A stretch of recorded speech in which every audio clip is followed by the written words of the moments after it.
الرحيم الحمد لله رب العالمين والصلاة والسلام على أشرف الأنبياء والمرسلين وعلى آله وصحبه أجمعين. ربنا ظلمنا أنفسنا وإن لم تغفر لنا وترحمنا لنكونن من الخاسرين. ربنا افتح بيننا وبين قومنا بالحق وأنت خير الفاتحين. واهدنا وبارك لنا بالآيات والذكر الحكيم واجعلنا ممن اتبع كتابك وسنة نبيك سيدنا ومولانا محمد صلى الله عليه وسلم حتى أتانا اليقين برحمتك يا أرحم الراحمين. ولا حول ولا قوة إلا بالله العلي العظيم. ولا حول ولا قوة إلا بالله العلي العظيم. والحمد لله رب العالمين. Assalamualaikum warahmatullahi wabarakatuh.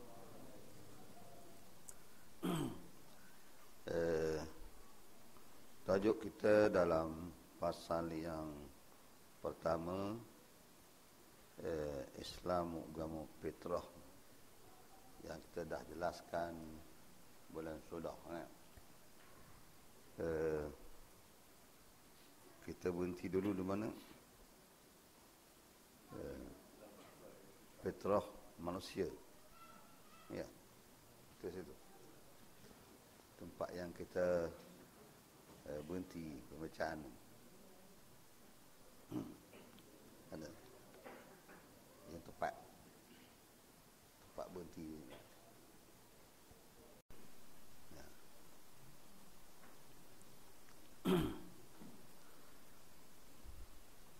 Sambungan ke muka surat 1 dalam pasal 1 Islam agama fitrah, telah pun kita jelaskan di bulan yang sudah.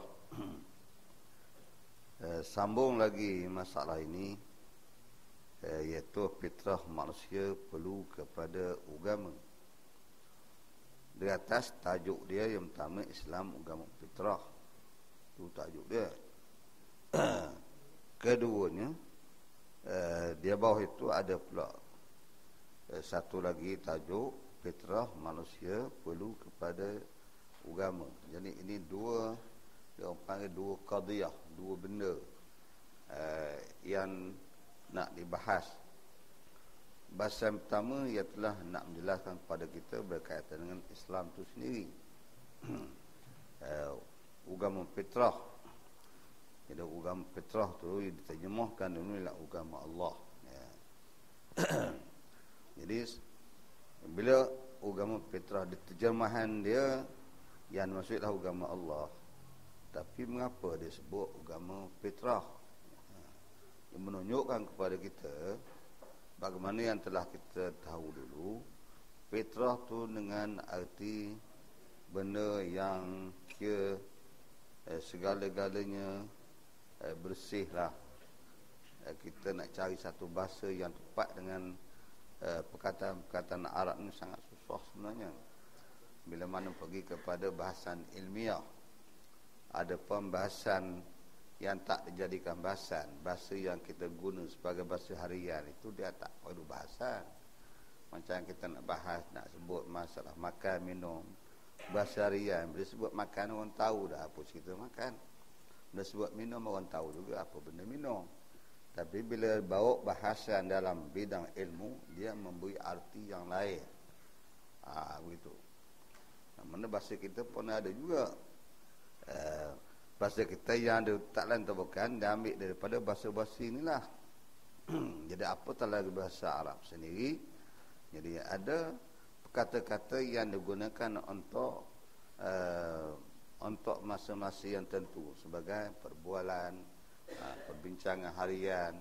Nak dia guna cakap, apa nak guna pakai, bersembang, bertanya, apa berita, apa mukhatabah dan sebagainya itu memang tak perlu penterjemahan. Bahasa itu digunakan oleh semua dunia.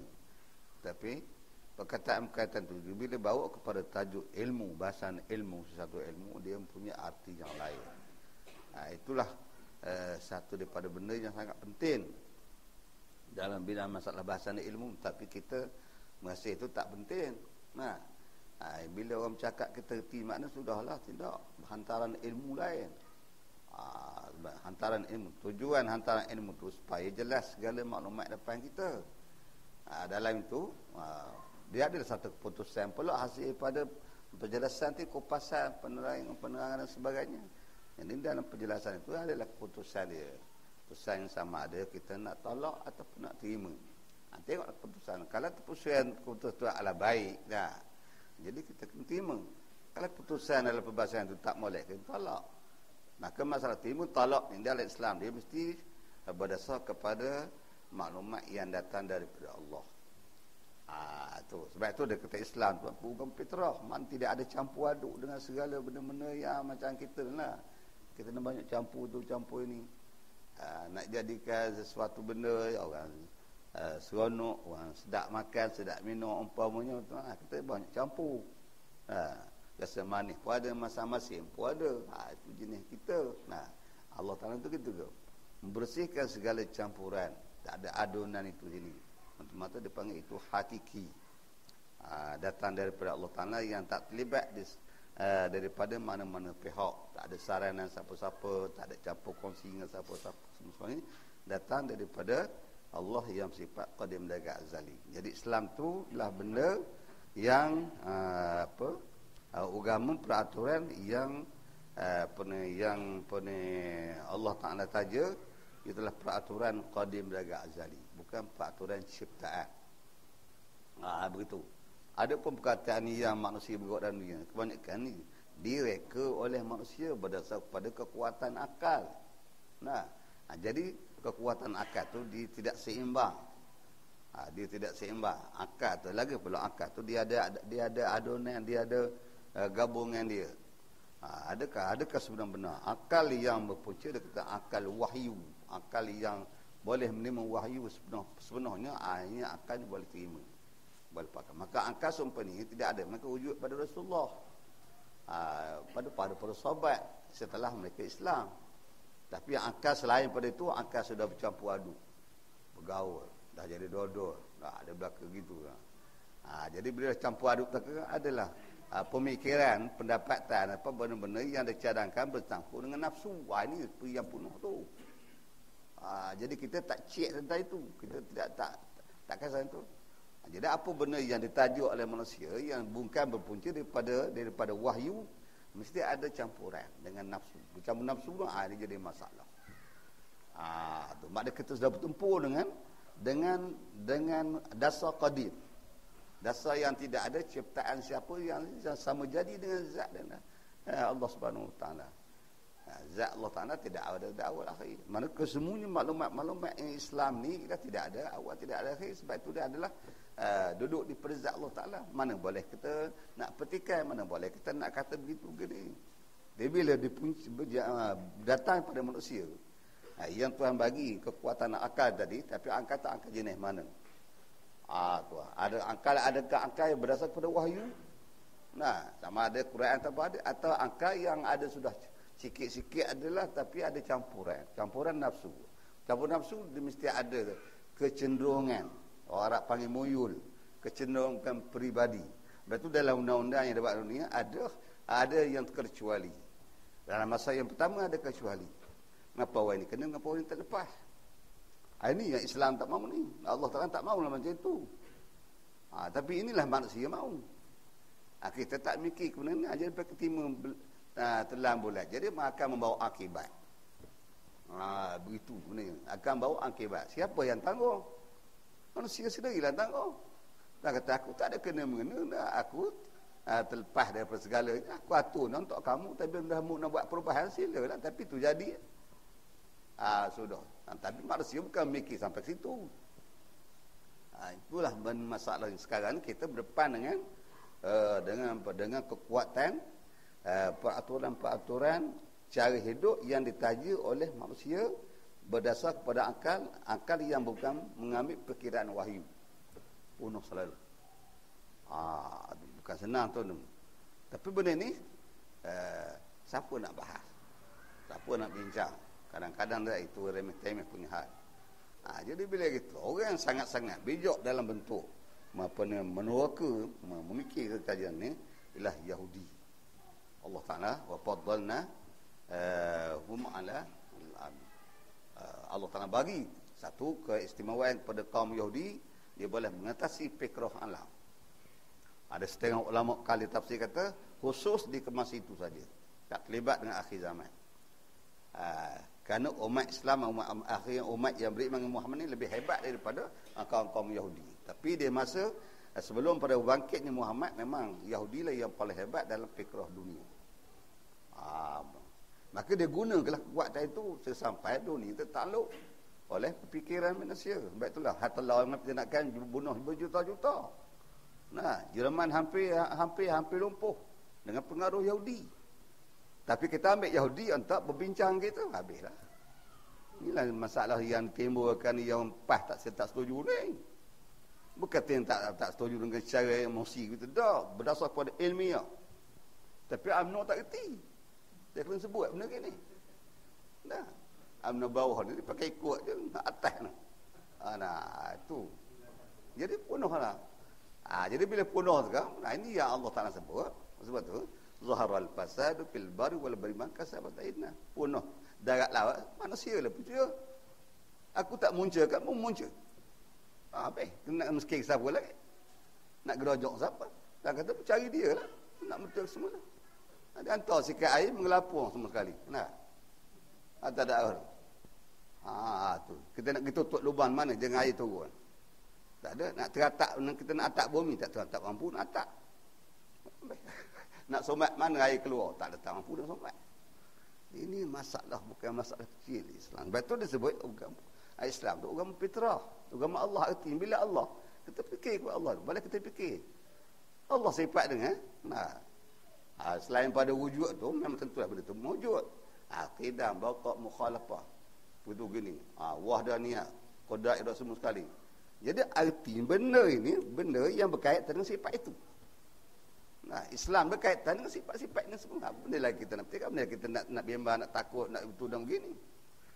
Tapi bila ini tidak jelas, jadi kita masih ini sesudah kita kenal Allah Ta'ala berkata, Tuhan mu duduk sini. Ini cerita aku pula. Mana boleh gitu. Kita kenal Tuhan kata, kamu semua dah kenal aku, kenal dah. Siapa aku, nama Allah. Engkau nama engkau Allah. Betul cara mana sifat kau perlukan zat aku dengar. Bacalah. Macam kita baca sifat 20 depan Tuhan. Sama sekali kau ni Tuhan, selain pada wujud tadi, sebab baqa', kau tidak, baqa' Tuhan kata, ya. Betul itu. Betul lah. Qadar ada apa semua kali. Jadi, Tuhan kata, mengiyakanlah, mengakulah benda itu. Tapi nak Tuhannya, ada engkau sahkah aku dengan sifat-sifat ini, dan aku pun mengaku. Maklumat aku turun dalam Quran tak macam hujan hebatnya menjelaskan benda ni, au qasaibi min as-sama'i fi zulmatun wa ra'dun wa barq. Itu maklumat Tuhan tu macam hujan. Tapi kita bila ada hujan buat payung tak kena juga. Bila datang Quran kita tak dengar, tak dapat juga. Nampak? Bukan payung sangat. Bila kita hujan, siapa nak dalam hujan? Ambil payung. Tak kena juga, tak basah juga. Dengan lebih kurang begitu. Begitu Tuhan kata, maklumat aku, macam hujan. Kita pergi payung tak mau pasal payung dalam bertinti maklumat ni kita tak dengar. Tu. Tuhan kata wa yajalun asabi'um fi azalim nasawi kahzar al-maut. Mereka sumbat telinga pula.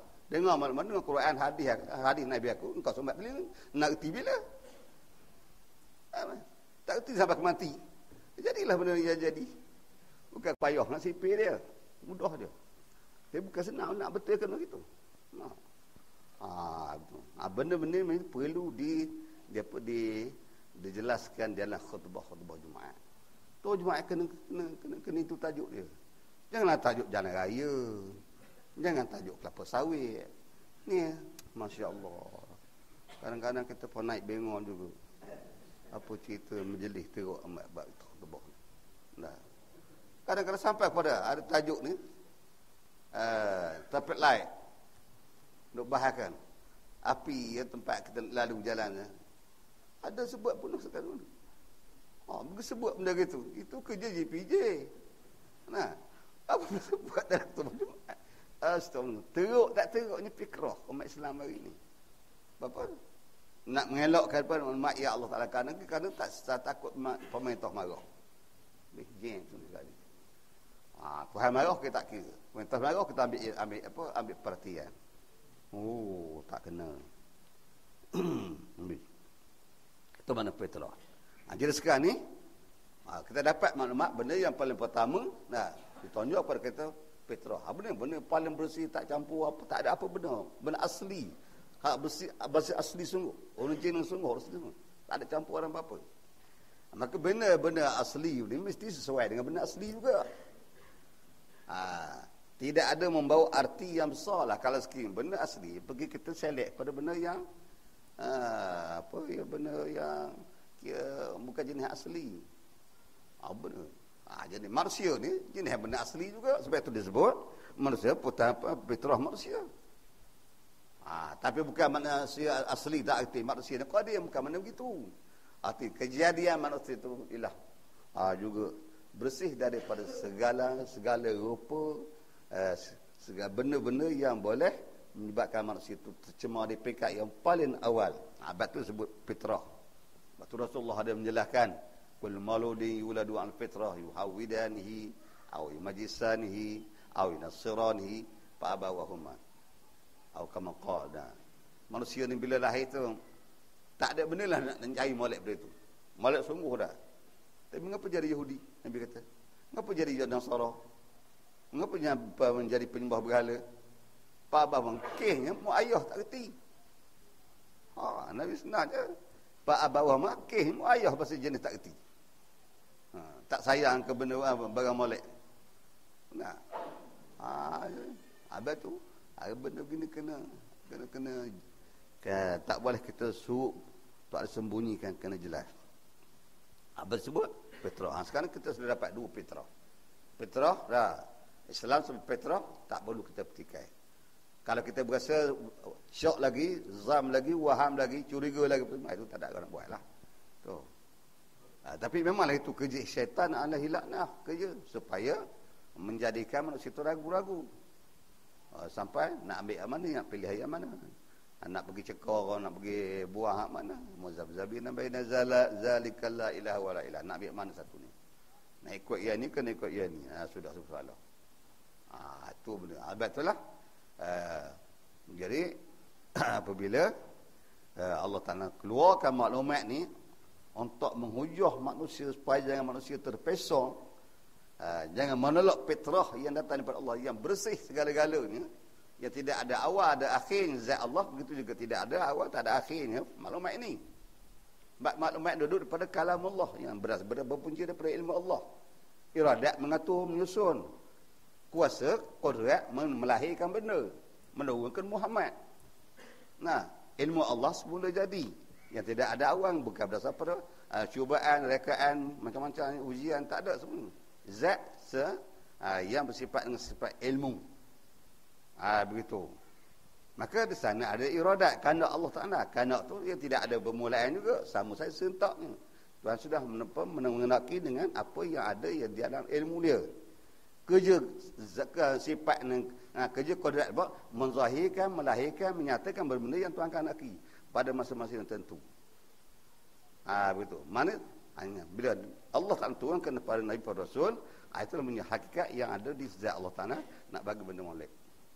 Apatah lagi Allah Ta'ala lahirkan Nabi Muhammad nak bagi benda molek-molek benda yang ada sedia di sisi Allah Ta'ala yang bukan punca daripada mana-mana pihak. Nampak muka. Maka bila begitu berdepan dengan manusia, manusia mempunyai pemikiran-pemikiran yang sudah bercampur gaul, bercampur aduk dengan macam-macam jenis-jenis. Maka supaya manusia itu dapat diselamatkan di segi bahasan lah. Jangan benda begini kita jangan putuskan benda yang macam jangan melalui qada dan qadar. Itu Allah Ta'ala tak bagi lalu begitu.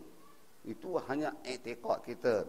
Keyakinan kita segala-galanya berdasar pada berpunca pada qada dan ketentuan. Itu tak boleh ada bahas. Kalau bahas itu tidak ada arti syariat. Bunuh perjalanan syariat kalau kita pergi dia bahas qada qadar. Sebab itu qada qadar tak bahas dalam fiqh, dia bahas dalam tauhid. Semua ada rahsia belakang. Tu dah tak ada arah, habis keputusan yang jadi macam tu baru dah serah. Tak ada. Inilah keputusan Allah Ta'ala yang kita tak tahu selama ini. Tapi Allah Ta'ala tak bagilah. Kita tak apalah Tuhan dah kau dah terkedik aku jenis tak sembahyang basuh dah lah. Mana boleh gitu? Sebab tidak ada pendedahan rahsia manusia. Mana ada? Kok siapa pun tak tahu. Awal tak tahu, tengah tak tahu, ujung pun tak tahu. Itu rahsia penutupan maklumat tu. Kalau tuan ada dah belakang orang ni begini, akhirnya menjadi gini, baik kita duduk diam gitu. Ia tak ia masuk neraka juga, sembahyang tak guna. Tak boleh gitu nah. Itu ia kalau cari meletih ke badannya, dapat dok juga, baik tak sah. Tak boleh gitu. Penuh syariat, penuh peraturan. Betul Allah tutup benda gitu. Bahasan berkata qada itu. Dah kita tahu kedudukan dunia. Tak. Jangan kita tinggalkan, tapi jangan bawa dalam perbahasan fiqh. Dan perbahasan maklumat perkembangan Islam penuh. Tak ada arah lah negara jadi gini biar clear lah. Jangan, tak betul. Betul. Kalau gitu kita tak ada duduk. Siapa kita rumah tangga kita buat bersuai cantik-cantiknya. Jual gadai harta bina rumah harga RM10,000. Kita nak pada perubahan benda yang molek. Anak qada Tuhan nak jadi kau duduk membuluh dah tak kira. Duit tak habis dah. Habis buluh ganti buluh, habis buluh buluh. Tiang mana boleh gitu. Itu kita kena faham syariat ni. Maka sekarang kita tahu bahawa Islam ni fitrah. Tak fitrah apa-apa, hak ketuhanan. Kerana Tuhan jadi kepada kita pula. Itu juga kita fitrah. Maka Allah nak bagi gabung kalau dua fitrah ni. Bila terpancarnya bersemadi bersamanya fitrah yang ada di Allah dan fitrah jadi manusia nurun ala nur. Selesai masalah. Itu rahsia Quran. Nur memancarlah dua cahaya yang begitu hebat dalam. Ya.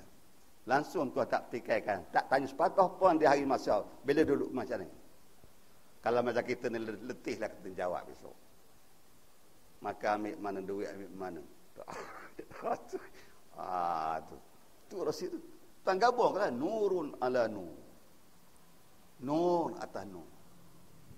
Nur fitrah Islam, nur kejaran manusia macam. Nurun ala nur. Tu rahsia Allah Ta'ala. Tapi manusia tak fikir ni. Nak kat manusia buat peraturan. Engkau tak apa tu akan nak ikut manusia buat peraturan, buat cara ikutlah, tapi akhirnya akan jadi macam tu. Atau ia timbul yang rumah ambil sekali nyelam lah ke. Nak tutup air hujan tak mampu. Itu dia patah dah jelah. Jadi begitu kedudukannya. Maka selesailah maklumat biar kita faham. Sekarang ni fitrah manusia perlu pada agama. Benar walaupun memanglah ada hikmah yang dibahas dalam pentafsiran. Bila mana berlakunya berlakunya masalah iblis alaihi laknah yang Allah Ta'ala jatuhkan, putuskan dengan hukum jadi laknat itu. Maka ada beberapa benda yang Allah Ta'ala kena keluarkan segera daripada syurga. Bab dunia hari itu tak ada barang ni, tak ada. Barang ni barang syurga, tapi dah hantar ke dunia ada sebab ada berkaitan. Setiap yang berkaitan dengan kejadian yang berlaku di kalangan dia bersama Adam tu, semua Allah Ta'ala hantar turun ke dunia. Begitu. Ada kaitan. Sikit ada kaitan tu akan turun. Tak duduk. Walau sikit sangat dah. Tu. Ular sekor daripadanya. Yang berkaitan. Ular ni tak tahu cerita. Dalam syurga ada ular juga. Berjenis ular tak ngigit. Bukan ular jenis nilai tik, nilai apa ayam dedok. Ular mainan, cantik lah. Buatan dia bukan benda begitu. Jadi, maka ular ni terpengaruh dengan iblis. Nah, iblis bila dah sudah berlaku kesilapan ni, dia duduk di luar. Duduk luar pagar, tak boleh masuk ke dalam.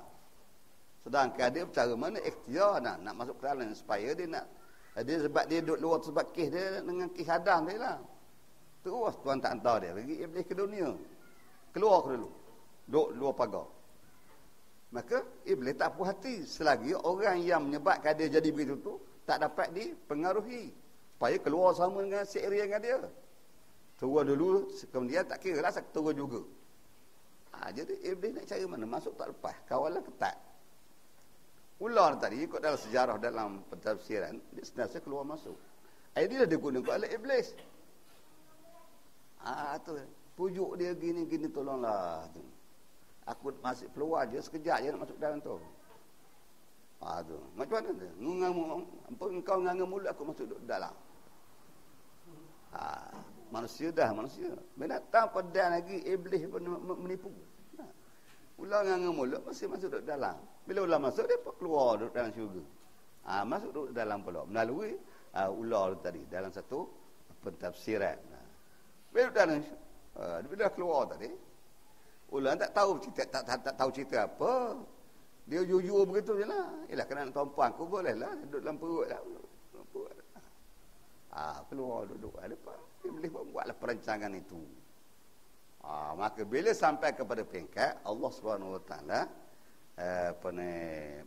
telah menjatuhkan hukum kepada iblis alaihi laknah, maka semua yang terlibat itu Allah Ta'ala keluarkan daripada alam syurga.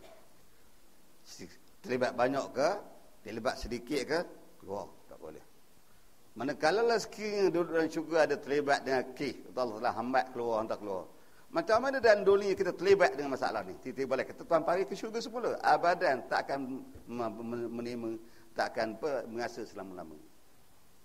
Dalam syurga terlibat dengan kih, kemukaan Allah Ta'ala, Tuhan hambat keluar. Tiba-tiba duduk dalam dunia terlibat dengan kih, tuan panggil masuk. Mana boleh? Tu dia hujah dia, cara hujah akli dia panggil. Tak boleh masuk. Maka bila tak boleh masuk, rugilah fitrah manusia. Yang sedang Tuhan jadikan fitrah manusia ni nak gabungkan nur ala nur, baru layak duduk syurga. Tak layak duduk neraka. Bila tak ada dua ni, duduk di situ aku bakar lah. Ini rahsia-rahsia Islam ni yang manusia hari ni tak faham. Kadang terpengaruh dengan maklumat datang daripada pihak Yahudi Nasara yang merangka bermacam-macam rangkaian untuk memusnahkan manusia yang Islam ni. Tu. Biar faham. Jadilah bila kita tersilap ambil, tapi benda yang begini tidaklah dapat penjelasan tengah padang. Mana ada dah parti-parti politik yang berjuang kena bercakap tengah padang, tak ada, bukan medan dia. Itu menyentuh medan pentadbiran sebagainya. Nak benda gini duduk dalam 4 surah beginilah. Tu baru jumpa, kena pegang kitab macam ini sebagai punca bahasan. Jadi fitrah manusia perlu kepada agama. Menurut fitrah manusia semula jadinya memerlukan kepada agama, iaitu maksudnya agama Allah. Agama Allah tadi ialah agama Islam. Kerana agama Islam adalah agama yang menyelamatkan manusia daripada penyembahan berhala kepada penyembahan Tuhan yang Maha Esa, yang berdasarkan tauhid. Tu kedudukan dia. Islam ni tajuk dia 100% nak menyelamatkan fitrah manusia, jangan terlibat dengan benda yang batil. Tidak ada satu benda yang paling batil, paling tak betul, paling segala-gala tak terpakailah, ia telah tunduk kepada makhluk. Maka setiap makhluk yang kita tunduk patuh tadi, sama ada akad sembah sebagaimana kufar musyrikin, atau pergi letak kepatuhan dengan tidak ada mempunyai perhitungan, itu dia diistilahkan berhala. Jangan kita istilah terjemahkan berhala semata-mata tokoh yang duduk di kuih-kuih dia tu saja, kan? Setiap orang yang tak beri letak kehormatan begitu hebat dan turut satu patut tak kira halal haram, boleh tak boleh, itu juga adalah berhala. Tapi kita tak cakap lah tengah benda gitu dah. Jadi masalah pula. Oh. Kawan awak kata berhala je, sudah. Tapi biar kita reti. Bila kita reti tu sekarang, mana? Bila berhala dah. Ini saya tak ingat lagi terjemahan apa ni, Allahyarham Abu Bakar Hamzah, orang Perlis dah, yang hebat dulu, Ustaz Abu Bakar Hamzah dulu. Saya ingat terjemah. Dia sama Fatih lah dalam tahun 60 berapa tu. Tuan Padang Pansar. Dia naik jambatan hujan perturun sebab-lebat. Saya pun juga ada payung tu. Saya kata payung situ. Habis manusia lari. Depa hala yang pesongkok dia tu pegang songkok aku sudah, dia kata. Dan tuan yang dia baca ayat yusabbitullahu bil khalis sabit fil hayatid dunya. Dia terjemah ayat tu. Semua orang datang semula. Kehebatan terjemahan itu berkumpul gala bahasa. Tu. Dia kata mudah tu. Yusabbit mana jadi ketetapan. Ketetapan sifat tetap tak gelojah, tak begitu, tak begini apa pun kita tahan ke diri je lah tu. Jebakan orang terpengaruh. Ya. Apa dia? Berhala, patung berhala. Nah. Semua orang tahu. Jangan hak cirik, hak bodoh apa tahu. Benda boleh buat. Duk cokoh. Kalau panas, dia tak kata panas. Kalau hujan, dia tak kata hujan. Kalau gelap, dia tak kata gelap. Nah, apa pun tak kata. Lapar tak kata, dahaga tak kata. Apa nak? Orang lalu apa pun dia tak kisah. Duk cokoh. Walaupun begitu, kehebatan dia, kerana dia ni satu benda yang betul-betul istiqamah tempat dia tu. Yang kena buat apa? Yang hak lain pun nyembah juga. Sampailah ke ketua negara apa? Sembah juga. Tu. Dia suruh sembah. Dah. Tapi dengan istiqamah duk cokok. Tak bergerak. Tak tahu yang duduk situ. Panas yang berlomot dari situ. Beribu juta na'udzubillah manusia semua. Pasal sifat tasbih. Yusabbitullah tasbih. Mana ketapan dia tu menyebabkan orang kagum. Semua. Tu dia benarnya. Jadi tak layaklah orang yang macam kita, orang punya akal, kejadian yang boleh bergerak pergi segala-gala dia. Begitu tunduk pada macam tu sembah pun tak layak. Maka Allah tak mau dalam segi pentadbir, jangan bahas qada tak boleh. Takkan bertemu masalah, takkan bertemu jawapan. Jadi Allah Taala tak maulah manusia ni yang aku jadikan manusia ni piasan takwim. Tak layak sama sekali bagi sembah tak kau berhala. Tak gitu. Sembah Allah memang tepat lah kan. Maka tuan antarlah dasar yang tak boleh pergi manusia ni pergi penyembahan berhala. Tuan. Tapi dalam pada itu berlaku juga. Jadi apabila berlakulah manusia ni bagi tunduk patuh benda lain, sama apa tu, kepatuhan pada sesuatu daripada Allah itu dipanggil, itu benda itu dipanggil berhala. Dipanggil asnam dalam Quran. Berhala terjemah kita. Setiap benda yang dia ditunduk ni, dia hormati, dikagumkan oleh orang ramai ni tadi, jenis makhluk lah. Bukan hanya sekadar patung berhala tu, sampailah kepada manusia. Kalau sekiranya patung berhala orang akur, tunduk, apalah kalau manusia boleh mengarah. Yang mereka dapat sikit-sikit bahagian, habuan dan sebagainya, pertolongan dan sebagainya. Lagilah hebat manusia, menyembah manusia. Tetapi bukan semua angkat macam sembah pada tadi. Tapi mematuhi arahan itu yang bertempur dengan Petros Islam, orang kata itu menyembah berhala. Itu sebut. Jadi kalau cek dari segi ni sekarang, garu kepala kita mikirkan. Bukan seorang berdua yang terlibat benda begini. Islam nak terima. Pasal apa? Tuan tak mahu sedikit pun terlibat dengan penyembahan itu. Bila terlibat, kerang, punuh, rusak. Tak sesuai lagi. Nurun yang pertama nak letak pada nurun yang kedua. Fitrah yang pertama Islam nak letak pada fitrah manusia. Bagi nur yang kedua tak layak. Bila benda tak dapat, syurga mamnu, tak ada harapan. Yang cepatnya kena neraka. Inilah Islam menyelamatkan manusia. Tapi hari ini orang terpengaruh. Dengan maklumat-maklumat yang kita sendiri tak boleh nak jawab sendiri. Apa itulah? Bantuan hujah-hujah nak menyekat manusia supaya jangan terlibat. Itu Tuhan kata auqasaybi minas sama' fi zulumat warang. Tapi macam hujan Tuhan turun kan tak? Tuhan menghujah. Ayat-ayat turun menghujah manusia. Menyekat manusia supaya jangan terlibat dengan benda kepatuhan kepada benda-benda yang batil tadi. Tapi kalau kita turun hujan biasa, ambil payung, selamat ke diri. Tapi kalau kita dihujan oleh rakyat, kita oleh apa ayat Quran dan hadis Nabi, kita sumbat telinga.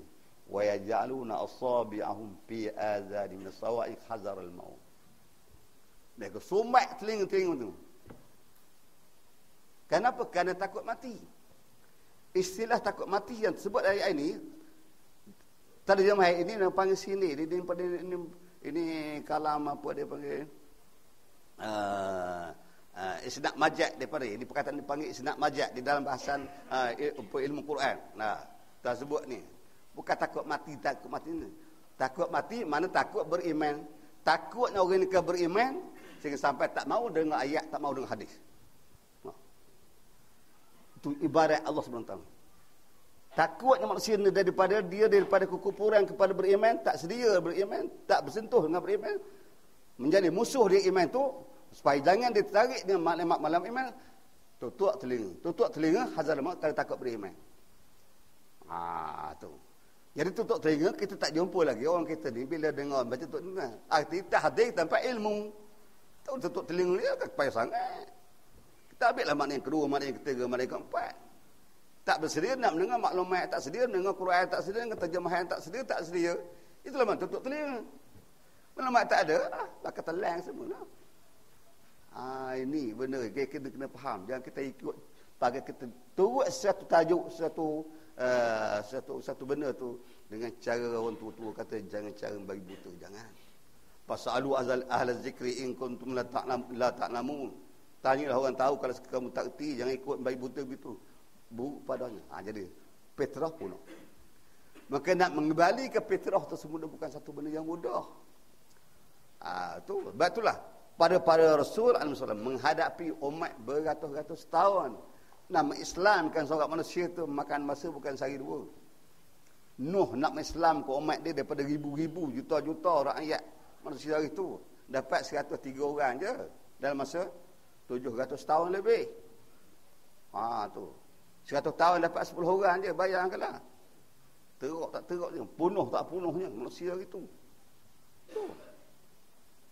Tu berapa ribu tahun masih dalam keadaan kucak kacir tahu. Maka Allah Taala maksiat yang dilakukan oleh kaum Nabi Nuh alaihissalam melalui pimpinan satu raja yang setengah riwayat mengatakan raja bernama Daramsil, yang mula-mula sejarah dunia mengisytiharkan supaya melakukan minum arak, supaya melakukan zina dengan cara tengah-tengah ramai begini. Itu sejarah dia. Berapa tahun? Wallahualam, main ribu tahun masa itu. Maka alam jadi kotor. Alam kayu-kayu gunung ganang jadi kotor dengan maksiat itu. Maka alam, bumi kepunyaan Allah, gunung ganang kepunyaan Allah, kayu-kayu kepunyaan Allah. Kita bila kotor barang rumah kita, kena banjir, kita basuh. Nak bersihkan daripada kotoran tadi. Banyak cara, sikit cara, sikit nak bersihkan. Itu hak kita. Hak orang lain dia punya hak. Hak Allah bila kotor dia biarkan itu, dia basuh. Jadi tak padan dengan basuh biasa di zaman Nuh, melainkan Tuhan karam ke seluruh dunia, membasuh seluruh dunia kekotoran akibat daripada perbuatan amalan umat Nabi Nuh. Inilah banjir yang berlaku tu membasuh kekotoran yang manusia lakukan. Ini ada sejarah, bukan kita cakap perkara apa gitu dah. Tu. Cara Tuhan basuh tu ikut kadar. Ikut masalah. Allah basuh di kawan luar nanti hantar ribut sampai bumi tu habis lengkuk sekali. Tuhan basuh kawan saleh, Tuhan basuh kawan su, kawan hud dan sebagainya. Tu. Ba'alan kepunyaan dia. Dia tak Allah Ta'ala tak reda barang dia, rumah dia, dah tempat dia, kebun dia kotor. Siapa yang ngotorkan? Manusia lah. Kata aku sekarang kau basuh. Tuhan jangan basuh. Basuh apa dengan air? Takat mana? Sampai apuh lah rumahmu tu. Aku duduk, ikutmu. Nah, takut aku basuh ni, mu jangan buat kerja gitu, tapi membuat juga. Itu tinggal bombong nampak tu. Kata aku baru beli itu soal-soalmu, kesal aku mesti basuh alamku. Buat pula aku basuh pula. Dia kata reti ni musibah ni. Sebab tu Tuhan kata zahir pasar bil bar wal bahr bima kasba'ina. Manusia buat salah, buat silap. Tapi kita nak kata siapa? Nak kata marah orang. Dia silap bakalah. Jadi begitu. Dia kata faham. Tapi sekarang ni payah. Kalau tak kita orang kata gini-gini pula. Jadi untuk menyelamatkan manusia dari penyembahan berhala pada penyembahan Tuhan yang Maha Esa yang berdasarkan tauhid. Perkataan tauhid ni perlu kita faham betul lah. Jadi bersangkut dengan maklumat yang pertama tadi, bila manusia kotor, manusia di syurga tak kotor. Tapi ada bila mana ada ciri-ciri kekotoran, Allah Ta'ala tak akan bagi laluan ke syurga. Nampak? Itulah bila Adam sudah memulakan, walaupun dalam masa itu juga Allah Ta'ala bagi pengampunan. Bila Allah Ta'ala tegur Adam, "Hai Adam, engkau lebih percaya kepada iblis daripada aku. Aku sudah bagi tahumu pada awal lagi bahawa syaitan musuhmu. So ketatmu, maka menipu dan sebagainya." Nampak engkau angkuh pada dia daripada aku. Jadi ini Tuhan nak tunjuk contoh. Sebab tu hakikatnya Adam tidak salah. Tapi dia keluarkan di atas dasar dia ansar. Ansar Adam pagawa. Adam sudah besar, sudah salah. Itu. Tapi bukan salah sebagaimana kita salah. Bukan berdosa sebagaimana kita berdosa. Itu sebagai contoh kepada manusia. Zariat ni. Kalau Adam dalam syurga balas tibat dengan macam mana nak berpunca daripada iblis? Takkanlah sekarang ni kita dalam dunia jauh dengan syurga, iblis je. Bukan seorang tak tahu kejuta dengan main. Jadi kita boleh terlepas diri daripada iblis. Maka setiap yang terlibat itu maka pertama sekali saya kena jelaskan supaya kita cepat faham. Benda kena cepat sungguh faham. Dah kena pakai selalu. Bila Allah kata ya Muskun atau apa ni wa qala al malaikatu isjudu li adam fasajadu ila iblis. Bila Allah telah panggil pada para malaikat, panggil pada para malaikat supaya hormat kepada Adam. Ni tiga jenis ni Tuhan jadikan. Ada orang sebagai target orang. Keduanya yang jadi masa. Tiga ni jadi contoh toladan. Pada malaikat, termasuk seorang daripada jin, jadi jin, bangsa jin dan bangsa manusia. Manusianya ada seorang, jinnya ada seorang, malaikat tu ramailah. Baik. Tuan suruh kamu sekarang ni sujud kepada Adam. Jadi malaikat ni sejarah dia, malaikat ni sebelum pada Adam dijadikan, itu iblis ni satu orang yang sangat-sangat masyhur lah. Beribu-ribu tahun sebelumnya lahir Tuhan jadikan Adam tu, dia sudah menduduki di syurga. Kerja dia bertasbih, berzikir, memuji Allah Ta'ala 24 jam. Yang tak terlibat dengan makan minum walaupun setitik air, walaupun sudah nasi. Yang tak tidur walaupun setengah minit. Memuji Allah Ta'ala. Tak apalah alam tu, alam bukan jenis alam tidur. Walaupun boleh tidur. Benda tu abatan. Malaikat lain pun sama jugalah. Maka Allah Ta'ala buat pendedahan. Tuhan buka dinding. Mudah kata dia panggil buka hijab, buka dinding. Itu malaikat semua sekali ada yang waktu itu boleh tengok Lauh Mahfuz. Lauh Mahfuz, tempat catatan segala maklumat setiap yang bernyawa. Maklumat kita ada sana. Itu. Bila itu iblis pun tengok. Tertulis di situ, seorang daripada yang ada dalam ramai-ramai tadi yang akan dilaknat. Akan dilaknat selama-lama. Tapi dia tak tulislah nama siapa-siapa. Nama tu mungkin ada, tapi Tuhan tak tunjuklah nama siapa tu. Tapi Allah ni di antara kalangan yang ramai tadi ada seorang yang paling dilaknat. Orang yang paling utama lah, paling hebat dah kedudukan dia. Iblis tengok malaikat lain. Malaikat lain bila tengok malam batu, gigil lah melaki. Sudahlah ni laknat ni nyak main. Ada Allah, mana boleh siapa dia boleh bela lagi. Berdoalah masa siang malam. Merayulah kepada iblis tu. Yang nama dia waktu ambil, waktu banyak nama-nama yang molek-molek kan. Doa. Iblis dia tengok tu, dia mengecualikan diri dia. Dia kata itu bukan dia, orang lain tu tak kena mengenang dia. Tu dia. Mana ini kes orang lain, dia tak terlibat dia orang dah kanan dah kononnya, orang dah besar takkan nak jadi gitu lagi. Depa kerja dia 24 jam berdoakan supaya selamatkan orang lain. Dia tak masuk ke diri dia. Tu penyakit juga sebab kita doa ni mesti dulu ke diri kita sendiri dan keluarga, lepas tu barulah jiran tangga dan sebagainya. Jangan kita bakhil benda begitu. Doa ke orang lain. Sampai masanya Allah Taala nak jelaskan benda ni, maklumat itu Tuhan buat satu cakap kita satu program lah. Itu nak menentukan kedudukan 3 kumpulan. Kumpulan malaikat, kumpulan jin dan kumpulan manusia. Di mana punca salah dan siapa yang bersalah.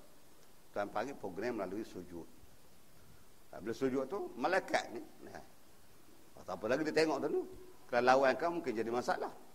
Tuhan beritahu ke sujud, semua malaikat sujud.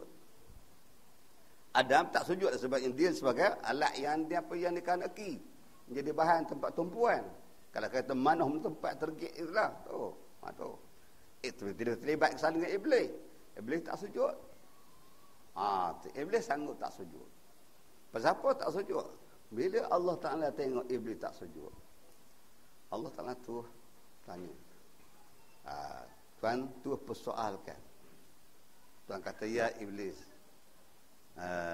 manaka Allah atas juda iza martani. Hei iblis, apa benda yang menyebabkan kau tak sujud? Arahan aku, apa aku sujud, aku suruh. Aku buat arahan kau tak sujud apa? Apa puncanya? Apa cerita? Iblis jawab dengan cara sombong.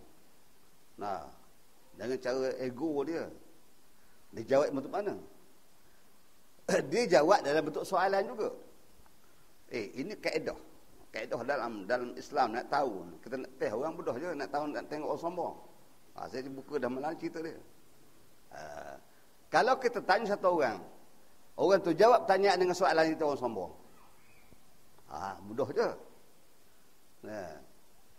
Bila dia jawab kita dengan cara sombong juga, dengan soalan, patutnya jawablah. Kalau saya tak tahu, minta maaf saya tak tahu, apa salah? Minta maaf saya rasa tak silatnya begini, apa salah? Tapi tak, bila tanya tu, dia jawab balik soalan tu, dapat pertanyaan tu dengan bentuk tanya. Maka Tuhan kata, ya iblis, qala ya iblis, ma manaka alla tasjuda iza martuka. Apa sebab yang kau tak sujud waktu aku buat arahan? Jawab iblis, asjudu liman khalaqtani min nar wa khalaqtahu min tin. Aku mesti sujud kepada orang yang kau buat aku daripada api, kau buat daripada tanah. Ini manusia apa ni? Ini hina. Dijawab pertanyaan itu dengan soalan juga. Dengan jawapan ini Allah Taala hadap iblis dengan sifat jalalah, sifat keagungan keistimewaan yang tidak bagi laluan, setengah saat memberi kemaafan bagi laluan. Wa qala, Tuhan kata, wa innaka minal kafirin. Kau kupu hari ini. Engkau adalah aku laknat sampai ke bila-bila. Nampak? Mengapa Allah Ta'ala tak bagi laluan kepada iblis membela diri? Tuhan gunakan dengan sifat jalalah dia, sifat jalal, sifat uluhiyah dia, sifat kebesaran dia. Sifat jalalah, sifat uluhiyah ketuhanan ini, sifat yang tak boleh disentuh, tak diusik oleh siapa-siapa. Allah Ta'ala tiada ada hak langsung, walaupun sebesar ada debu, memberi layanan kepada siapa bila berdasar pada sifat jalalah. Ayat ni yang menyebabkan pada malaikat Nabi Rasul tu ketar gigi tu. Tapi mengapa kita dapat layanan? Mengapa langit pun dapat layanan? Kerana berdasar sifat rububiyah. Betul, sebesar mana salah kita, balas kita buat dengan Tuhan, minta merayu. Kita harapkan Allah Ta'ala akan depan kita dengan sifat rububiyah. Bila sifat ti. Rububiyah sifat ti lah mudah kertinya. Bila sifat ti, sana ada ghafar zunub, sattarul uyub, arhamur rahimin. Tu nampak dia. Latif pun khabir. Kita harapkan itulah yang kita mengatakan, hey Tuhan aku ni begini-begini, dah silap dulu, tak ada orang buatlah aku manusia yang macam-macam hal ni. Maka kata aku boleh maaf. Tapi kalau Allah Ta'ala pergi berdepan dengan sifat uluhiyah dan uluhiyah dia, atau sifat jalal hati, tidak ada harapan, tidak ada sekelip mata yang Tuhan bagi laluan untuk kita dilayak. Maka iblis menerima akibat Tuhan Allah Ta'ala panggil dia atas dasar sifat uluhiyah, sebab kebesaran dia. Tuhan kata, wa kan engkau terus hari ni aku nak sampai bila? Walau apa salahnya dah. Aku bagi laluan. Engkau bertobatlah, engkau begini. Jadi sedangkan iblis ni sudah ribu-ribu tahun menjadi hamba Allah Ta'ala, berzikir yang tidak pernah buat dosa dan maksiat. Aku dengan perintah Allah Ta'ala. Tapi Allah Ta'ala tidak menilai langsung wala setengah sen ibadat yang sudah beribu-ribu tahun oleh iblis alaihi laknah di peringkat awal dia. Kenapa? Kerana Allah sifat jalalah. Dia tak ada berhak melayan berdasarkan sifat itu. Nampak? Maka siapa yang kena layanan hari ini, na'udzubillah, tak ada harapan nak selamat. Nampak? Itu yang iblis terkapar tak nak buat. Iblis pada tahu benda tu, dia pun terima, dia tak ada nak buat nasihat aku. Tak fikir. Ini yang kita takut ni. Takut Allah Ta'ala ni melayan kita dengan sifat mana. Kalau Allah Ta'ala layan kita dengan sifat rububiyah, tak perlu kita takut, tak perlu kita bimbang. La khaufun alim wa lam yahzan. Tapi kalau Allah Ta'ala layan kita dengan sifat uluhiyah, na'udzubillah, tapi mana kita tahu? Jawab tak tahu. Begitu. Jadi itu yang sekarang kita takut ni. Takut Tuhan hadapi kita dengan sifat uluhiyah, sebab Tuhan dia hancur habis. Tak ada harapan nak selamat dunia akhirat. Tak ada siapa daripada komen. Tu. Tapi Muhammad memohon. Rasulullah mohon di malam Isra' dan Mi'raj, Tuhanku, tolong jugalah umat lain itu cerita dia lah, umatku begini. Nabi kemuka kepada Tuhan, bukan Tuhan tak tahu dah segala kelemahan, segala keborolan, segala kepandaian, semua pandai berlaku umatku ni. Apa dia buat, minta tolonglah, jangan cepat ambil tindakan. Mudah-mudahan kok tua-tua sembuh, dia sedar insaf. Berdasar kepada dia dah tak ada nak bergerak dah. Kok dia ada sehari dua lagi umur tu, kok dia nak sedar insaf. Tuhan kata tak apalah Muhammad, kerana mu aku terima, kalau wala aku tak terima. Ini keagungan Muhammad pula. Kerana mu Muhammad aku terima. Tapi tengoklah, kalau sampai waktu tak berbuah lagi, dah itu lah juga. Tak ada pasal aku nak layan lagi. Jenis tak kerti bahasa gitu dah. Letih lah aku. Tu dia benarnya. Maka telah selesai segala. Tuhan kata, fatalaqa Adam min rabbi kalimatin fataba alaih. Bila berlaku kesilapan di Adam, Tuhan terus saat itu juga hantar maklumat. Kau kata ucap ni, kau tutup perkataan ni ya Muhammad, apa ya Adam. Nabi Adam kata, Rabbana zalamna anfusana wa illam taghfir lana wa tarhamna lanakunanna minal khasirin. Habis itu fataba alaih. Bersih engkau ya Muhammad. Tapi walaupun bersih, tindakan mesti kena. Soal ampun, soal bersih, tapi tindakan mesti kena. Bila buat silap, tindakan mesti kena.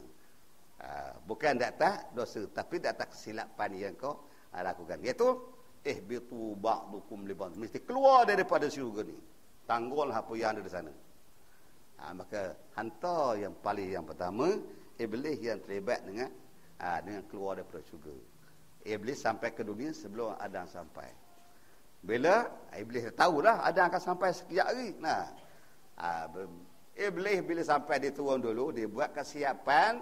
Hey Adam, siap. Kalau dalam syurga aku dapat mengelecikkanmu, dan sini sekali lagi tak dapatmu, zeriat kamu aku nak pauk semua sekali. Aku nak jala semua sekali. Nak rantaikan semua sekali. Aku nak pukat semua sekali. Tu kehebatan iblis ni. Minta ke Tuhan, hey Tuhan, Tolong bagi kebenaran. Aku nak tipu Bani Adam semua ni. Jangan ada seorang ke syurga semua kena bawa kena kata sila. Tuan bagi laluan pula. Ni pula masalah. Tuan kata sila. Dah lah. Tu. Tapi Tuan kata bagi orang yang taat ke aku, engkau tak dapat. Dia berdosa aku ampunkan. Tu dia benar. Ini sekarang kita kena betul. Jangan kita terpengaruh dengan maklumat-maklumat yang datang daripada pihak musuh Islam. Kemudian kita pergi. Itu yang jadi justru itu Allah menggesa orang-orang yang beriman menjadikan agama Islam pegangan hidup mereka selaku agama semawi yang direstu, mana yang Allah Ta'ala telah tentukan dan diredai Allah. Mana Tuhan sudah perkenankan, direstu diperkenankan. Tuhan tak redha, Tuhan sudah redha dengan peraturan itu. Firman Allah Ta'ala, ya ayyuhallazina amanu udkhulu fis-silmi kafah. Wahai orang beriman. Tujuan dia lagi wala tatibu khutuwati syaitan. Innahu lakum aduwwun mubin. Tujuan dia lagi. Wahai orang-orang yang beriman, masuklah kamu ke dalam Islam dengan mematuhi segala hukum-hukum. Jadi di sini dia buat penterjemahan. Wahai orang-orang yang beriman, itu maknanya asal masuklah kamu ke dalam agama Islam dengan mematuhi segala hukum-hukum. Menyebut mematuhi segala hukum. Mana mengikut segala hukum yang dah ada dalam Islam tu. Tak tahu tanya je lah. Barang tu dah ada belaka dah. Baik. Sekarang soal yang pertama. Soal yang pertama, Allah Ta'ala telah meletakkan satu gambaran tuah kita. Itu Tuhan kata ya ayyuhallazina amanu, wahai orang beriman. Dalam Quran ni macam-macam jenis perkataan kelembah ayat yang Tuhan memanggil kumpulan manusia. Tu. Dengan secara kumpulan. Cara peribadi itu ada juga tapi tak banyak kumpulan ni. Di antaranya ya Yohanes, satu. Keduanya ya ayyuhal kafirun, dua. Ketiganya ya ayyuhal musyrikun. Tengok dalam Quran tu. Kalau boleh catik berapa semua kali. Dan termasuk dalamnya iaitulah ya ayyuhallazina amanu. Ya ayyuhallazina ajramu ada juga. Semua tu kumpulan-kumpulan. Jenis-jenis. Orang ni masuk dalam kumpulan perkataan seumpamanya. Ada mempunyai arti yang berbeza dengan kumpulan yang kedua, yang ketiga. Walaupun jahat belaka, tapi jahat dia tak sama. Tu. Ada ya Yohanes. Ya Yohanes ni bahasa jenis duduk padang lagi. Nak hari duduk padang lagi tak tahu apa lagi. Duduk padang. Jadi tak tahu maklumat apa lagi. Nak ujiankan nak ribut tak tahu, duduk suka main padang tu. Kemudian daripada situ ada pula keluar pula ya ayyuhallazina amanu. Jadi menunjukkan yang duduk padang tu ada setengah ada sudah dapat maklumat.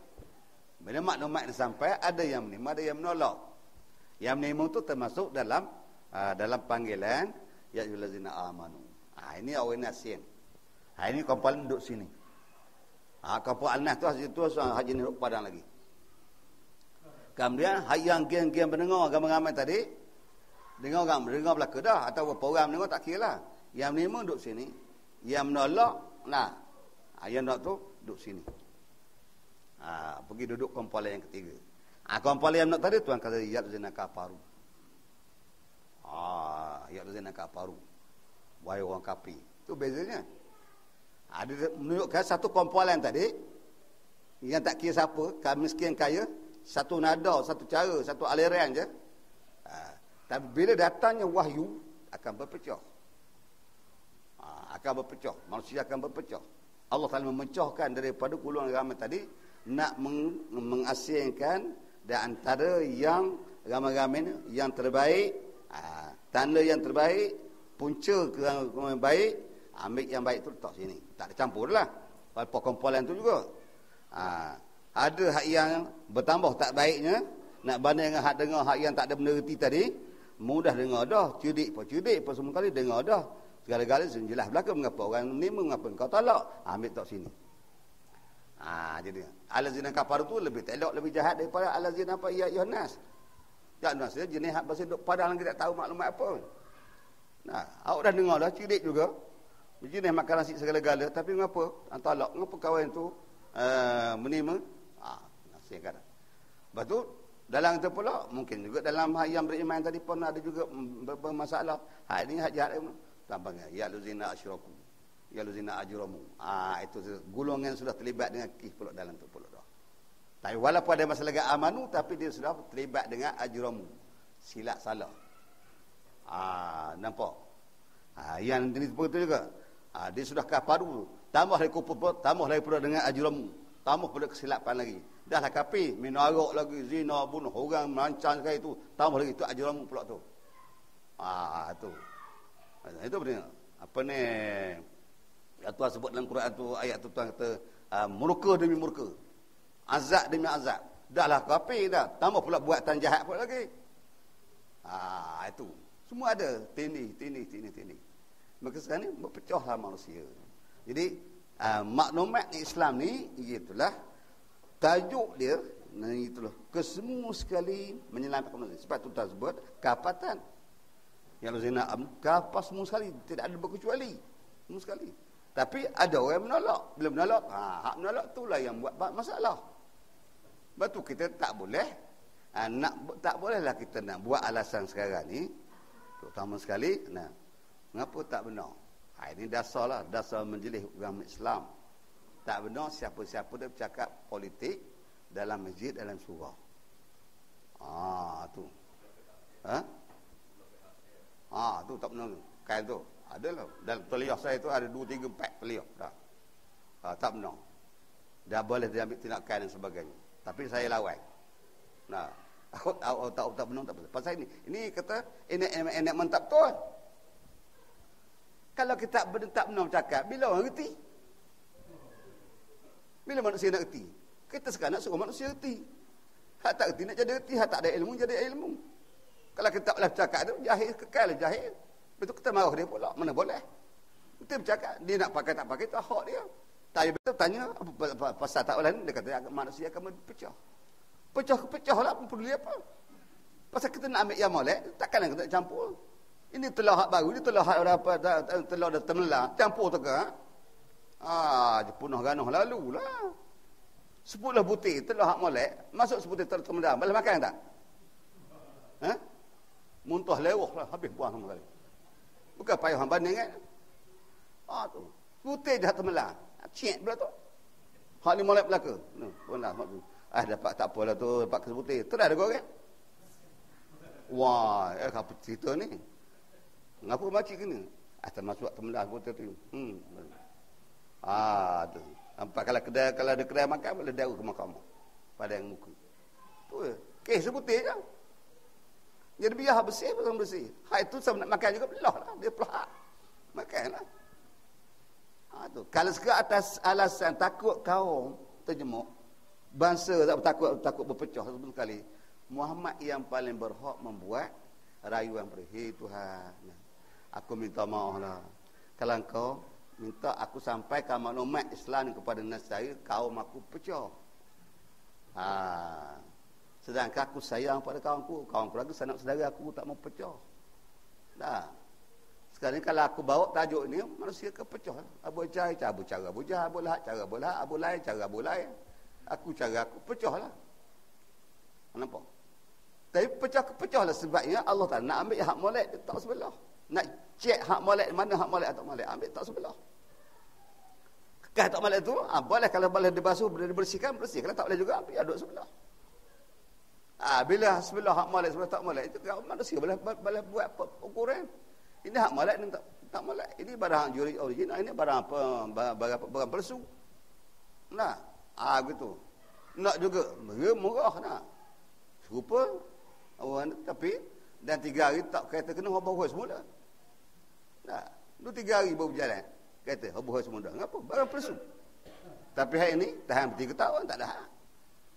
Tu. Kalau sekiranya betul lah data dasar bawa yang tajuk Islam ni menjelaskan benda ni kepada masyarakat yang sudah begitu begini dia menyebabkan manusia berpecah, Muhammad yang paling berhak merayu Tuhan, minta Tuhan, minta maaf lah.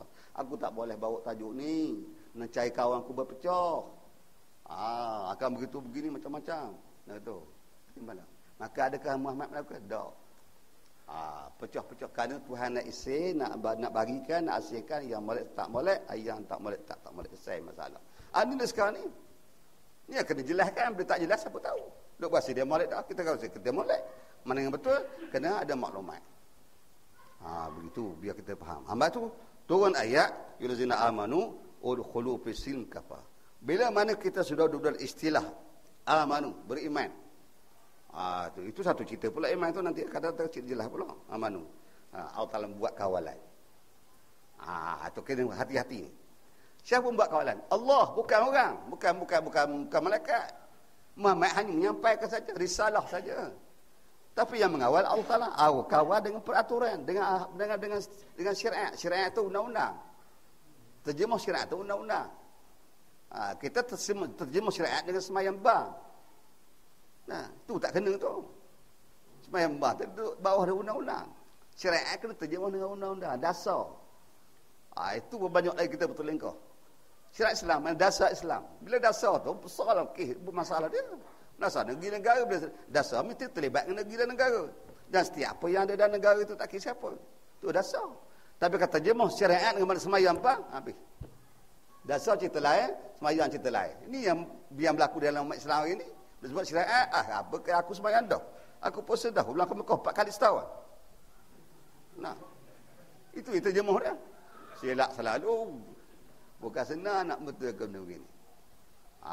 Tu. Kawan 4 kali setahun begitu. Tak betul lagi, tak syariat lagi. Apa cerita ni? Syariat ni dasar. Tu. Walaupun tak pernah ulang ke Mekah sekali pun, tak ada benda yang ada dah. Tapi dasar lain. Bila dasar tu dia menyebabkan halal, haram, boleh, tak boleh, begitu, begini. Itu dasar. Kalau kita dalam dunia kita buat dasar, ini tak boleh, ini boleh, tak boleh.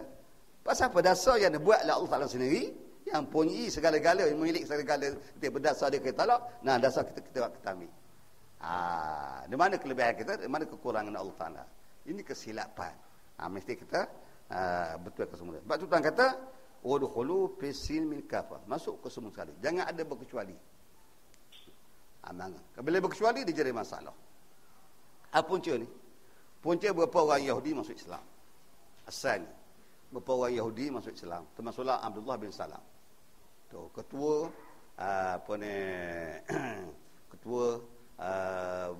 ketua orang Yahudi masuk Islam, Abdullah bin Salam. Jadi bila gitu, dia tak tahu hasrat ke ataupun dia nak cuba ke, nak tengok benda tu ada lalu sayang tak ada laluan.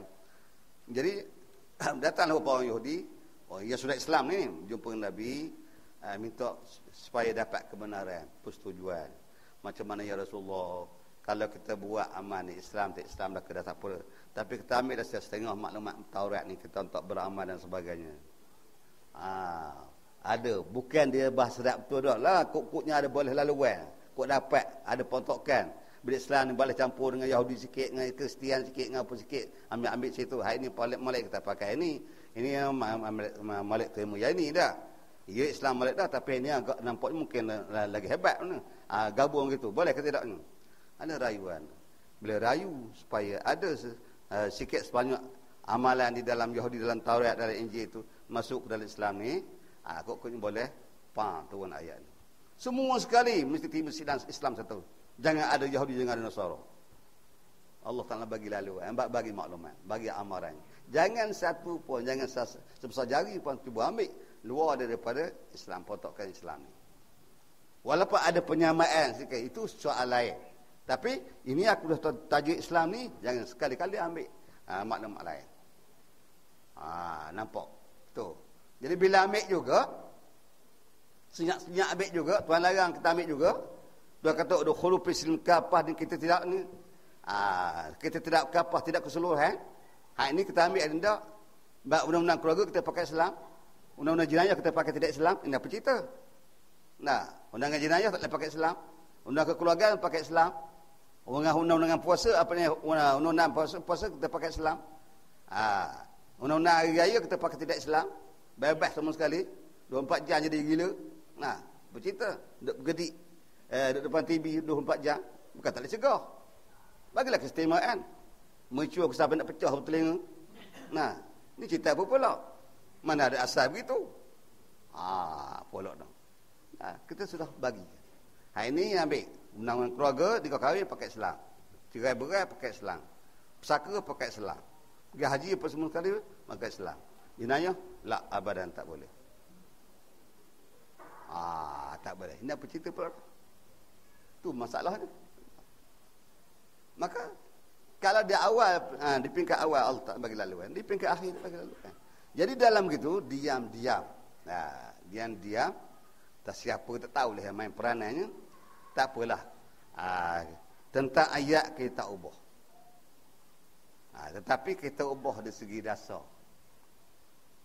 Tu ayat tak ubah. Baca tak marah.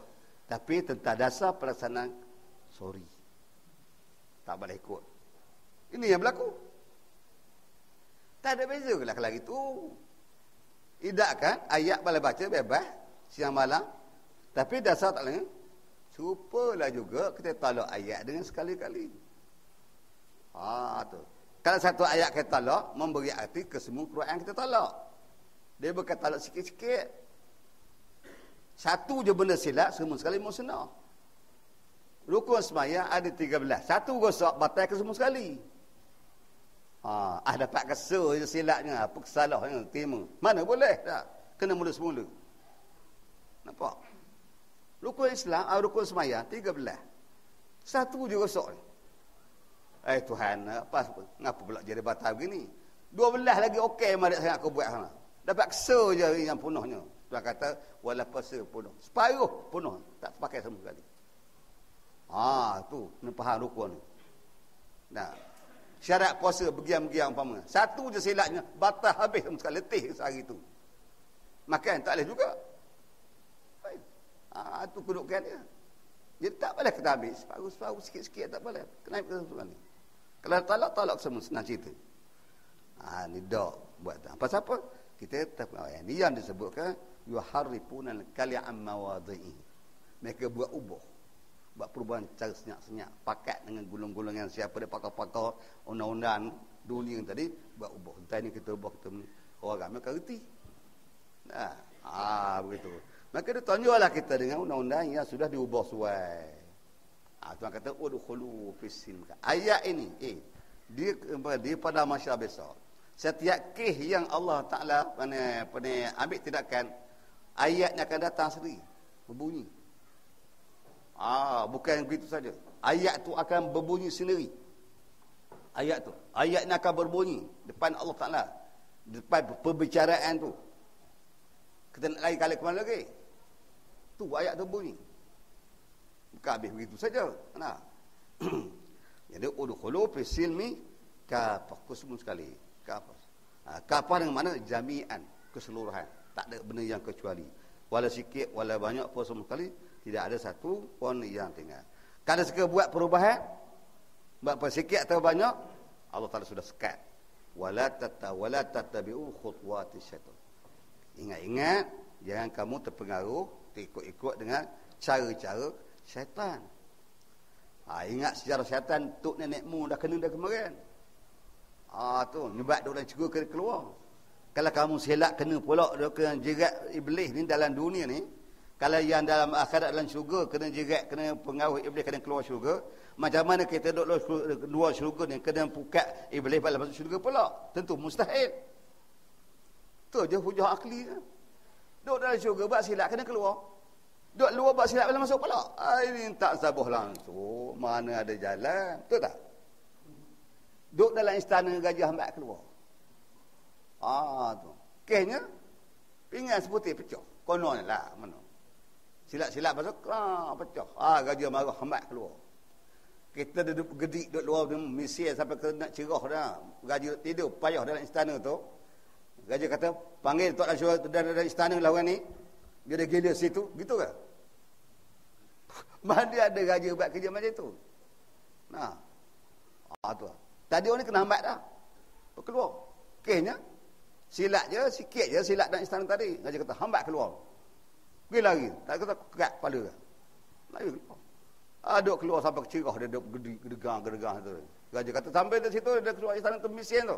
Aku tidur payah. Tadi tuanku aku kata, gamit masuk dalam istana. Gitu ke? Mana boleh? Tak kata cincang situ senang. Begitu juga Allah SWT. Tadi ayat ini isnad, dia panggil isnad majak itu kedudukan dia. Aku nak kena ayat tu. Dalam syurga duk silat kena keluar, takkan duk silat buat silat di luar dalam syurga. Ini Islam telah belajar. Sebab tu Tuhan kata apa ni? Udkhulu fis silmi kafah. Masuk ke semua sekali dalam Islam. Tak boleh ambil campur-campur. Kemudian akhirnya satu lagi, seorang manusia yang menganut agama yang lain daripada agama Islam tidak terima dan tidak diperakui selaku orang yang hidup di dalam agama. Firman Allah Taala, "Wa man yabtaghi ghairal islami dinan fala yuqbala minhu wa huwa fil akhirati minal khasirin." Dan siapa yang mencari agama selain agama Islam, maka tidak akan diterima daripada, dan ia pada hari akhirat kelak dari orang-orang yang rugi. Ini satu benda yang kita kena ambil perhatian. Kena ambil perhatian. Tuhan sebut Allah sebut awal lagi, wa may yabtaghi ghairal islam dinan falan yuqbala minhu wa huwa fil akhirati minal khasirin. Siapa-siapa dia ambil cari, hak tak ada dia cari. Hak tak dapat dia usaha tuntut juga. Begitu.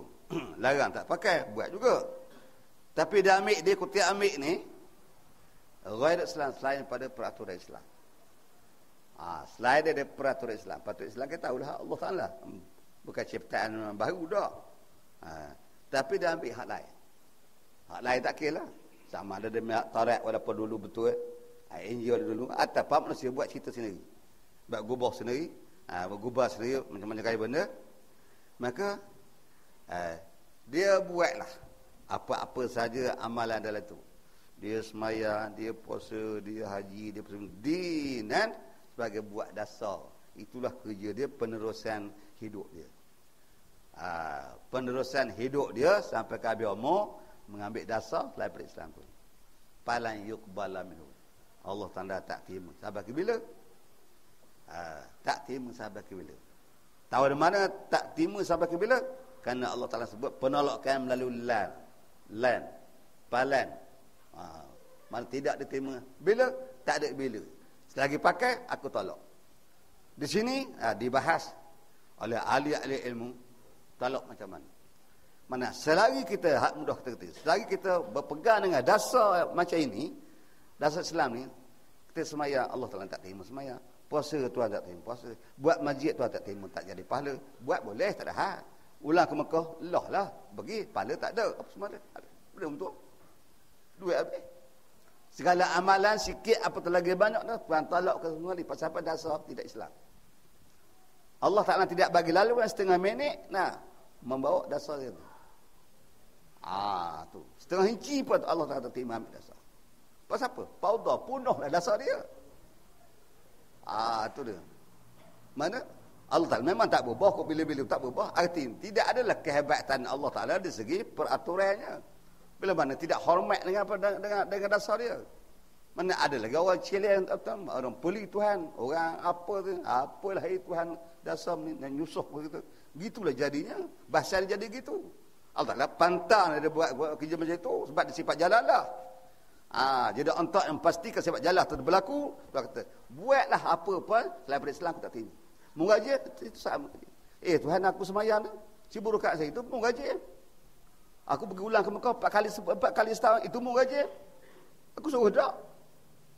Aku buat masjid 100 penuh negeri-negara ni, itu engkau aja. Tapi aku tak terima. Mana pahala tak ada. Orang semayang tu cerita lain, tu cerita dia, bukan cerita-ceritamu. Tapi tajukmu tak ada, kosong. Tu mana pahalanya kepala minum. Dah lah gitu. Wa huwa fil akhirati minal khasirin. Dalam akhirat rugi. Tu. Dalam akhirat rugi, arti kita tuntutlah, hey Tuhan, aku dulu semayang, mana lagi tak ada benda lalu ni. Kosong lalu. Aku dulu puasa. Tambah kalau puasa 6 lagi. Sehari je bukanya sak puasa selalu. Nah, wah kena kira kat rumah puasa macam je puasanya. Hormat kepada puasa 6 tadi. Walhanya lah saya cukup 6 hari dalam bulan tu lah mana-mana pun. Tak betul-betul turut. Tapi lambatlah habis ni tadi benda je. Aku pergi ulang kamu kon pak Mekah, pak umrah. Nah. Tu juga tak ada ke mana pak Angah ni, pak umrah pula. Kemarin dah 2 kali dah bulan ni. Kan, duit banyak. Minta derma 0.5% tak lagi. Ni apa? Minta derma dah, persen tak lagi. Kalau bagi ni, siap lah mudah. Hutang dia tak lagi tu. Nah. Tu. Kita minta bulan depan tak ada pasir. Tidak lecah je tu. Kalau tu bulan depan yang lecah tu, bulan selagi tak datang. Tak payah amat. Tu. Tanah siap. Jadi tu kita palai kepala. Itu kaedah Arabi, kaedah bahasa Arab, usul Arab ni satu kaedah yang sangat-sangat payah. Mana kan? Bahasa yang paling payah dalam dunia bahasa Arab. Nak cakap anak entah hilang mudah je itu, nak air tu, nak air nak minum tu. Tapi bila bahasa nak bawa ke dalam bidang ilmu, bukan satu benda yang paling mudah. Peninglah kepala kita. Orang Arab kena ngaji juga. Dia orang Arab tak payah ngaji, mana boleh? Nah, dia kena ngaji macam kita juga. Tapi dia mau dapat pasal melalui bahasa dia. Kita payah dapat pasal bukan bahasa kita. Nak nyebut itu 4 hari pun tak betul lagi. Dia sebut selalu dah. Celak mata sebut itulah. Tak payah ajar dah. Daripada orang mata dia ada ibu-ibu Arab, mak Arab tu anak dia anak. Tak ajar anak dia gitu. Tu. Walaupun pelak ni tahu dia bersuara ada betul je dah anak entah gitu gini ummi bapa semua betul bahasa Arab ni. Kita ni 4 tahun itu belum tahu lagi hujung pangkai. Tu bahasa yang paling payah dalam dunia. Bahasa yang kedua bahasa Inggeris. Payah dalam dunia. Dia ada mempunyai kedudukan uslub dia. Bahasa Melayu, bahasa Cina, bahasa Tamil, bahasa Tamil paling mudah dalam dia. Orang kata bahasa asli lagi mudah. Tu. Tak tahulah saya tak ajar cakap asli ni. Paling mudah. Makin bahasa Arab. Sebab ni bahasa Arab bahasa ilmu. Bahasa boleh bahas sampai ke kiamat dunia di bidang ilmu. Maka dalam akhirat, wa fil akhirati minal khusran. Dalam akhirat dan rugi. Kita kata sedang mana ruginya? Daya tidak rugi ni. Jadi mudah jawapan. Pertama sekali, iya ke tidak ruginya? Lah, siapa dia bercakap? Akhirat ni siapa dia buat? Tok kita ke akhirat buat lah? Ke bukan? Kalau bukan, akan kita aku terima lah. Jadi siapa bercakap? Allah Ta'ala bila Allah Ta'ala pasal apa zat kita beri akui, sifat-sifat akui, tiba-tiba maklumat kita aku pula. Apalah. Tentang maklumat kita tolak. Tentang sifat kita terima. Nah, sifat kalam kita terima, bahas 4 hari. Tapi maklumat yang keluar daripada sifat kalam kita tolak. Kita akan jelas dalam makna tauhid besok. Tentang ini satu penyakit besar. Kemudian kedua, benda khas daripada rugi. Rugi selama dengan rugi akhirat. Mudah je tuan-tuan. Kita nak fahamkan rugi yang sebut. Apa saja kelimah-kelimah yang kita sebut ni, walaupun kita bahasa Melayu, kadang kita sebut tu kelimah tu, bahasa tu, perkataan tu ada dalam Quran. Tapi dalam melalui bahasa itulah. Rugi, untung, apa semua sekali, azab, senang, lena, apa sakit, pening, semua ada dalam Quran sebut, kita pun sebut dah. Tapi bila Quran, perkataan siapa? Perkataan Allah Ta'ala sebagai satu peratur.